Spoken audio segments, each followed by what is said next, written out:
Hello and welcome back to another video. Come on, it's black and white again. Still back with Winston reviews, and today we're going to be reviewing Frankenstein from 1931. Now, I covered the first Dracula a while back before my long break.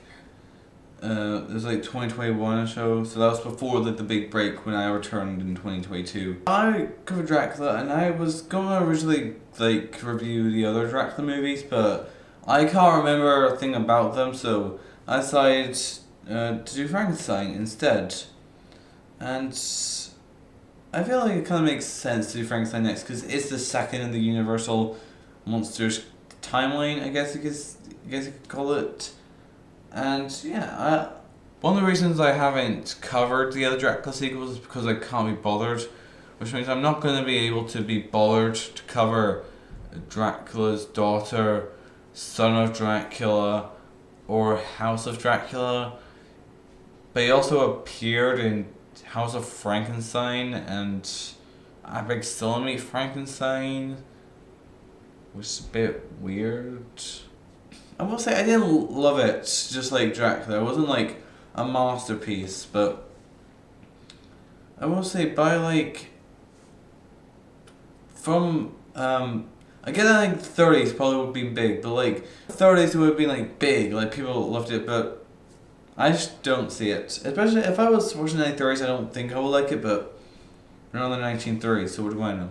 One thing I will say is I think it's better than Dracula, because Dracula was boring. This one's not boring, but it just kind of lost me at the end. So obviously you got Frankenstein. He's making his monster. He digs up corpses and he accidentally gets a brain, right? So basically he's making the monster. He's getting the different parts. He needs a brain. So he sets his henchman Fritz to go find a brain, and he finds one in this big science lab thing. Turns out it's not a normal brain, it's a special type of brain, so it's not very good. And yeah, as you can probably tell, it doesn't end up so well because you get Frankenstein's monster. Also, I was thinking about this, what is technically Frankenstein's name? I know that people just call him the monster, but people saying his name's not Frankenstein, it's just the monster. Yeah, but why did you just call the monster Frankenstein? Because the monster sounds boring. So why not call the monster Frankenstein? Wouldn't that make sense logically? Makes sense to me. Just like with Dracula, Frankenstein also has a bunch of sequels. We've got Bride of Frankenstein, Son of Frankenstein, Ghost of Frankenstein, Frankenstein meets the Wolfman, House of Frankenstein, and Abbott Costello meet Frankenstein. He even appeared in House of Dracula, so I already even know what's going on. This is literally the first ever cinematic universe, especially because House of Dracula also features the Wolfman. This universe existed 80 years before the MCU. Think about that. This was the very first cinematic universe of all time. That sentence made no sense. But also, Abbott Still Meet Frankenstein has the crossover with The Invisible Man, which means the Invisible Man movies are also connected. And Abbott Costello not only met the Invisible Man in Abbott Still Meets the Invisible Man, but they also met the Mummy in Abbott Still Meets the Mummy.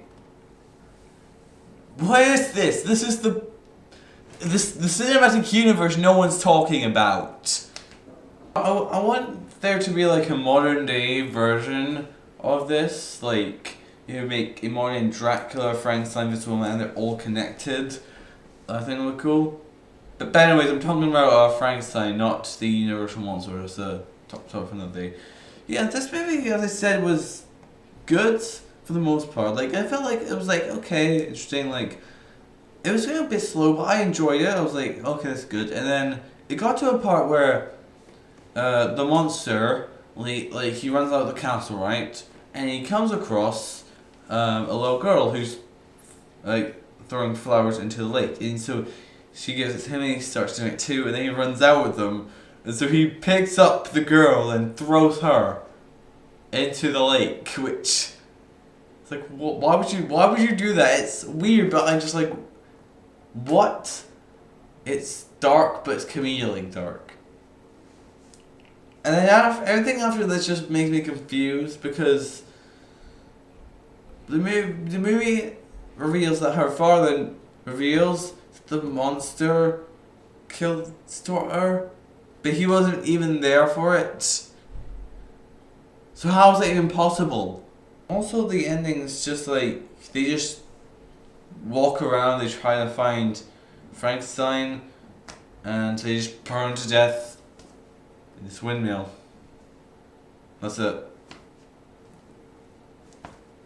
That's the end. They just burn him in a windmill. Anyways, yeah, that's my review of Frankenstein. Sorry if I talked about the Universal monsters a bit too much there, but you know, I just had the thought about just want to talk about the cinematic universe that none of you knew, or maybe did know it, but I guarantee most of you did not know this was a cinematic universe.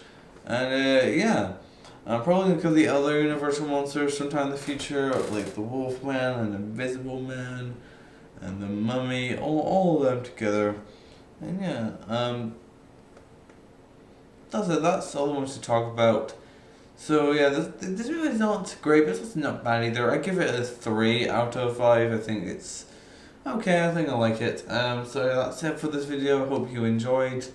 And if you want me to talk about more about the Universal monsters, I've had an idea for about the last few minutes about doing like a MCU version of Universal monsters. I'll explain that more if I do that video. But yeah, thank you for watching, and I'll see you all in my next video. Goodbye.